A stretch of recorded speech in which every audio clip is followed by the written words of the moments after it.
All right, Max B here. I'm a global security expert, and in this briefing, we're cutting right through the noise. We're going to get to the facts about the real risks for business travelers in Latin America. It's a critical and honestly an evolving threat, and understanding it, well, that's the absolute first step to making sure you stay safe. So, let me ask you something straight up. Think you know what the biggest travel risk is for an executive in Latin America? I'm willing to bet that what you're picturing, the Hollywood version, is not what you're actually up against on the ground today. The game has totally changed. And that's because the threat itself has completely evolved. It's gotten so much faster, way more opportunistic, and frankly, more deceptive than I've ever seen it. Look, that old-school, long-term kidnapping for a massive ransom, yeah, it still happens, but for most of you, the short-term business traveler, that's just not the primary danger anymore. So, if it's not the movie-style abduction, what is it? Well, there are two dominant threats you absolutely have to understand: express kidnapping and virtual kidnapping. What's driving them? It's a mix, really. You've got organized crime, economic instability, and in some areas, law enforcement that's just stretched way too thin. Okay, let's look at how these two really stack up, because they couldn't be more different. On one side, you have express kidnapping.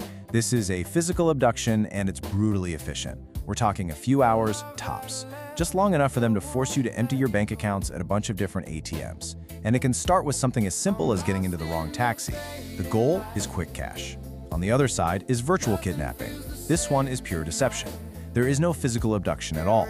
Criminals just call your family or your company claiming they have you, using sound effects and intense pressure to get a quick payment before anyone realizes you were just in a meeting with your phone off.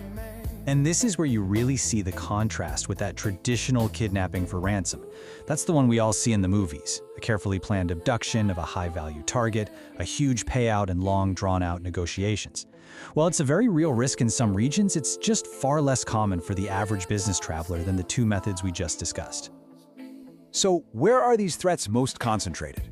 Understanding the regional risk landscape is absolutely essential. This is non-negotiable for your pre-travel planning. Complacency is not an option. As you can see here, the risk isn't the same across the continent. We break it down into high, elevated, and moderate risk.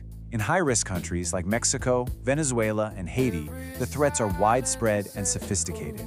Mexico is a hotspot for both express and virtual kidnappings. In elevated risk countries like Colombia, you've got the infamous Paseo Millonario, the millionaire's ride, which is a classic express kidnapping tactic. In Brazil, criminals are now exploiting instant banking apps. And even in places like Peru or Argentina, where the risk is moderate, the threat is still opportunistic. All right, we've defined the problem. Now let's get to the solution. This is your pre-travel playbook. Think of these as a series of non-negotiable measures to mitigate these risks before you even step on the plane. Preparation is everything. First, get a professional security assessment of your destination. Don't rely on tourist guides. Second, make sure you have kidnap and ransom or K&R insurance coverage.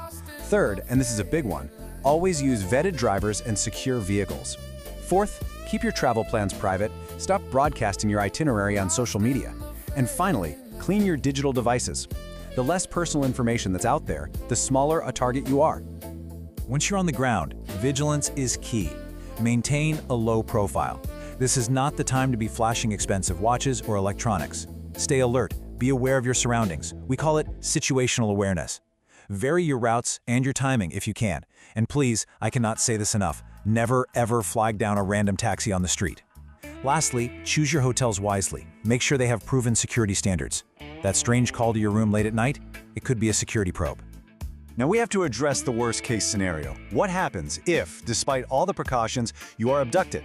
This isn't about fear, it's about control. It's about mindset and having a plan. Your objective from that point on is singular: survival. There are 5 core principles here. First, and most importantly, do not resist. Your life is worth more than your wallet or your watch. Second, stay calm. Control your breathing, control your emotions. Third, humanize yourself. Talk about your family, your life. It makes it harder for them to see you as just an object. Fourth, be a good witness. Observe details quietly, but don't be obvious about it. And fifth, be patient. You have to trust that professional negotiators are already working to secure your release. I want you to remember this. Survival is not luck. It is discipline, control, and training. Everything we've just talked about today, that's part of your training. Your safety begins long before your journey ever does. So the ultimate takeaway from all this is to focus on 3 things: Stay aware, stay discreet, and above all, stay safe.